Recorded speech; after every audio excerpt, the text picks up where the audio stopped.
Welcome back. వేరుకుంపటి కంటే సొంత గుటికి వెళ్లటమే మంచిదని డిసైడ్ అయిపోయారా లీడర్. గుడ్ బై చెప్పిన పార్టీలోనే మళ్లీ చేరతారని ప్రకటించారు. జిల్లా నేతలు రెడ్ సిగ్నల్ చూపిస్తున్న పార్టీ పెద్దలతో ఏకంగా రెడ్ కార్పెట్ వేయించుకుంటున్నారట రాయలసీమ పరిరక్షణ సమితి అధ్యక్షుడు బైరెడ్డి రాజశేఖర్ రెడ్డి. ఆయన రీ ఎంట్రీతో టీడీపీలో ఏం జరగబోతోంది? బైరెడ్డి రాజశేఖర్ రెడ్డి కర్నూలు జిల్లాలో ఓ ప్రత్యేక ఇమేజ్ ఉన్న నేత.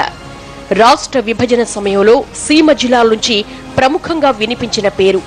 టీడీపీ రాష్ట్ర ప్రధాన కార్యదర్శి పదవికి రాజీనామా చేసి రాయలసీమ పరిరక్షణ సమితిని స్థాపించి సీమ జిల్లాల్లో పాదయాత్ర చేశారు బైరెడ్డి. ఆ తరువాత ఆర్పీఎస్ ను రాజకీయ పార్టీగా మార్చి ఎన్నికల్లో పోటీకి సిద్ధమని ప్రకటించారు. సరిగ్గా ఆ సమయంలోనే ఆయన ప్లానింగ్ అంతా తారుమారైంది. కర్నూలులో జరిగిన ఓ హత్య కేసులో నిందితుడిగా బైరెడ్డి రాజశేఖర రెడ్డి పేరు నమోదైంది. దీంతో అజ్ఞాతంలోకి వెళ్లిన ఆయన 6 నెలల తరువాత కోర్టులో లొంగిపోయారు. గుండె ఆపరేషన్ చేయించుకుని విశ్రాంతి తీసుకున్నారు. మళ్లీ ఫామ్ లోకి వచ్చేందుకు ఆయన స్కెచ్ చేశారు. రాజకీయాల్లో తిరిగి క్రియాశీల పాత్ర పోషించేందుకు టీడీపీలో చేరుతున్నట్లు బైరెడ్డి ప్రకటించడంతో కొత్త ఈక్వేషన్స్ మొదలయ్యాయంటున్నారు.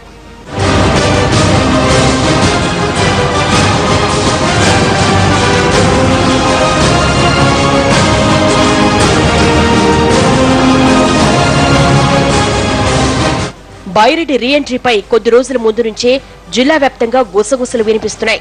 బైరెడ్డి రీఎంట్రీ నచ్చని కొందరు నేతలు ఆయన రాకను అడ్డుకుంటామన్న సంకేతాలిచ్చారు. ప్రధానంగా బైరెడ్డి రాకను కేఈ వర్గం తీవ్రంగా వ్యతిరేకిస్తోంది. డిప్యూటీ సీఎం కేఈ కృష్ణమూర్తి ఈ విషయంపై నేరుగా మాట్లాడకపోయినా జిల్లా టీడీపీ అధ్యక్షుడు సోమిశెట్టి వెంకటేశ్వర్లు మాత్రం బైరెడ్డికి వ్యతిరేకంగా ప్రకటనలు చేశారు. బైరెడ్డిని తిరిగి పార్టీలో చేర్చుకునే ప్రసక్తే లేదని తేల్చి చెప్పారు. కానీ బైరెడ్డి మాత్రం ఫుల్ కాన్ఫిడెన్స్ తో ఉన్నారు. ఎవరు అడ్డుకున్నా లెక్క చేసేదే లేదని అధినేతతో చర్చించి తిరిగి పార్టీలో చేరతారని ప్రకటించారు. ఇప్పటికే బైరెడ్డిని తిరిగి చేర్చుకునేందుకు చంద్రబాబు సానుకూలంగా స్పందించారు అన్న ప్రచారం జరుగుతోంది. ఈ నేపథ్యంలో కేఈ వర్గీయులు చంద్రబాబు నిర్ణయంపై ఎలా స్పందిస్తారనేది ఇంటా బయట ఉత్కంఠ రేకెత్తిస్తోందట.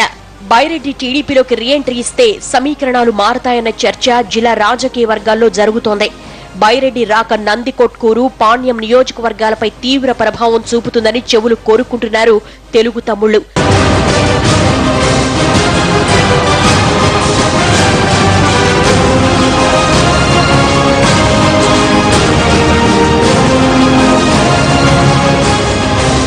ఈ నియోజకవర్గాల్లో బైరెడ్డి ప్రత్యర్థులుగా ఉన్న వైసీపీ, జడ్పీటీసీ సభ్యులు ఇప్పటికే టీడీపీలో చేరారు. వారి మద్దతుతోనే జడ్పీ చైర్మన్ పీఠం టీడీపీకి దక్కింది. బైరెడ్డి పార్టీలోకి తిరిగి వస్తే ఆ నేతలు టీడీపీలో కొనసాగుతారా, వాళ్లు కూడా సొంత గూటి తలుపు తడతారా అన్నది చర్చనీయాంశమైంది. ఒకవేళ బైరెడ్డి పార్టీలో చేరాక వైసీపీ, జడ్పీటీసీ సభ్యులు తిరిగి వెళ్లిపోయినా చైర్మన్ పై అవిశ్వాసం పెట్టేందుకు ఇంకా 3 ఏళ్లకు పైగా సమయం ఉండడంతో పార్టీకొచ్చే నష్టమే లేదనే ధీమాతో ఉన్నారట టీడీపీ నేతలు. ఇక పాణ్యం నియోజకవర్గంలో మాజీ మంత్రి ఏరాసు ప్రతాపరెడ్డి ఇన్ఛార్జిగా ఉన్నారు. ఓవైపు ఏరాసు, మరోవైపు బైరెడ్డి. ఈ 2 కత్తులు ఒకే వరలో ఇమడగలవా అన్న సందేహాలు వస్తున్నాయట తమ్ముళ్లకు. గతంలో బైరెడ్డి టీడీపీలో ఉన్నప్పుడు కేఈ, బైరెడ్డి వర్గీయుల మధ్య పచ్చగడ్డేస్తే భగ్గుమనేలా విభేదాలుండేవి. బైరెడ్డి రీఎంట్రీతోనూ ఆ విభేదాలు మొదటికొచ్చే అవకాశం ఉందంటున్నారు.